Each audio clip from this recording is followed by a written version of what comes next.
For more on what's behind China's reaction, we can cross live now to Beijing to speak with our correspondent there, Brian Kubczynski. Hi, Brian. Could you start by telling us a little bit about the reaction you've been hearing from people living on China's northeastern border with North Korea? This isn't the first time they've had to endure nuclear tests on their doorstep, is it? That's right.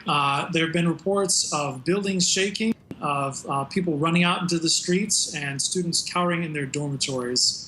At the time, people thought it was another earthquake, and like I said, students were rushing out into the open, and the Chinese Radiation Authority actually decided to start emergency testing, where there has been no sign of any leakage. However, after things quieted down, it appears that life has more or less gone back to normal in the northeastern region by the border. As you mentioned, this isn't the first time that there have been tests there. It was, though, the most powerful test that has been done. Apparently, though, it was not the most disruptive. In the past, earthquakes like this have been felt there. And in addition, buildings have actually been damaged, and on school days, schools closed down. Some people have actually gone online to express their unease and dissatisfaction with the government. Some locals were saying that the government should have done a better job of safeguarding their security. At the same time, others went online to praise the government's condemnation of North Korea, saying that this is necessary and that North Korea is only doing this to remind the world that it's alive. And China is historically a diplomatic ally of Pyongyang. Does what we've been hearing this morning mark any meaningful shift in China's rhetoric regarding the North?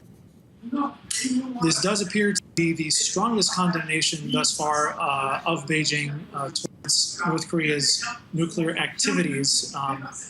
It's thus far made a difference, it appears, between missile tests and nuclear tests. Missile tests don't seem to bother it very much, perhaps because they're not targeted at China, whereas nuclear tests often affect China itself. As we just mentioned, the residents in the northeast border regions actually do feel it. So it does seem possible that more sanctions are going to be underway. Some analysts and news reports suggested that that is likely to go through the UN Security Council.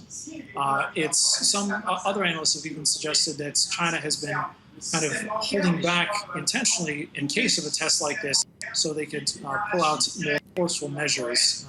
So China does not want to risk anything that might lead to regime collapse or hurt the ordinary people of North Korea. However, it might be now willing to do anything up until that point. At the same time, there was an opinion in the semi-official nationalist tabloid, the Global Times, saying that the key thing for China to do right now is to maintain the security of the Northeast, in particular by enhancing its monitoring capabilities and being able to respond at first notice to any nuclear tests. It mentioned that there haven't been any leaks in the past, but it did seem to place the environmental safety and the safety of the Northeast as the bottom line for China. So it's hard to say what will happen, but we should know soon how far China is willing to go on this. Brian Kubczynski in Beijing, thank you very much.